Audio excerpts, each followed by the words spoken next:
Alô, amigos e amigas, esse é o programa Novos Senadores e a nossa convidada de hoje começa a sua trajetória, nascida lá no sul, em Videira, Santa Catarina.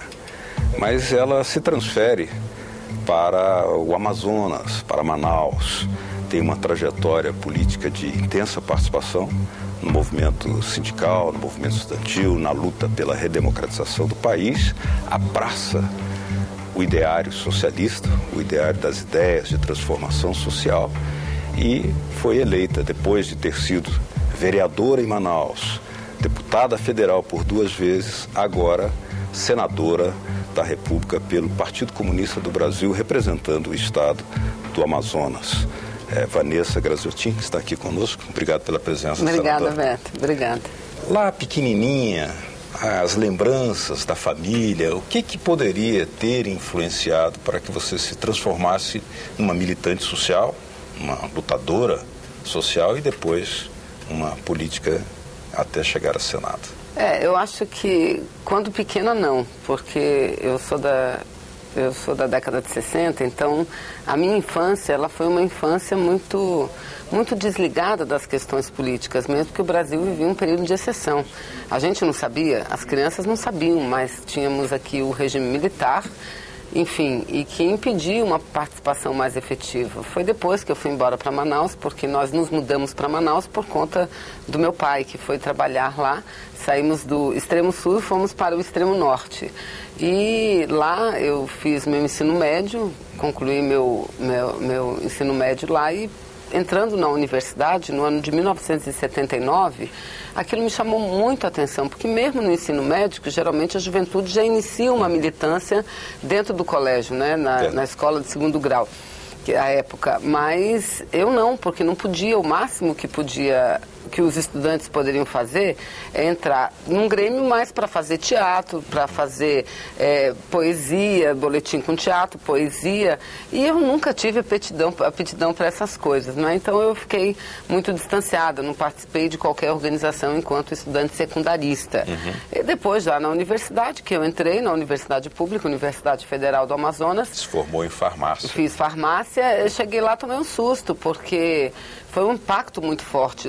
Toda a universidade estava pichada de anistia geral ampla e restrita. Era aquela efervescência. Aquilo me chamou muita atenção e eu comecei, não só, acho que me interessar mais por isso do que até pelo meu curso, né?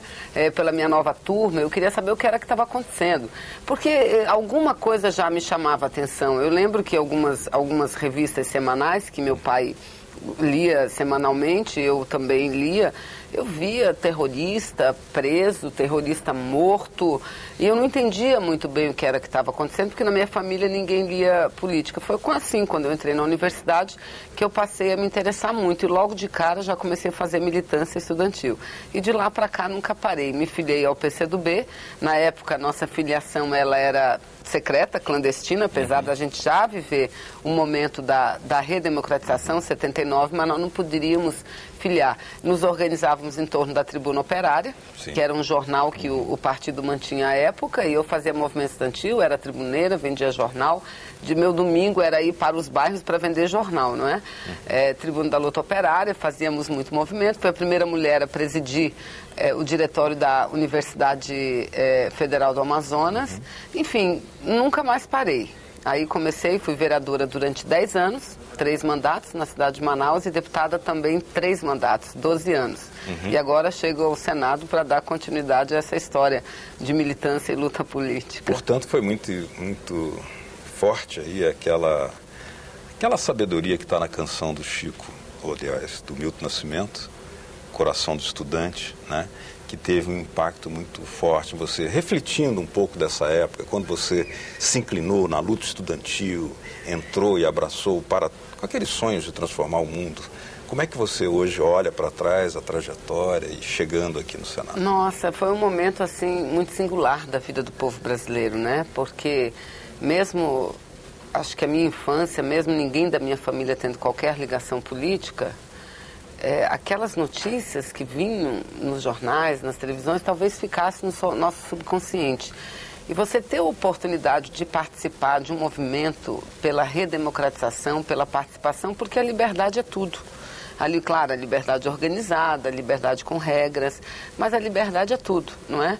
Você poder fazer isso. E a gente, quando estudante, nós não fazíamos só o movimento estudantil.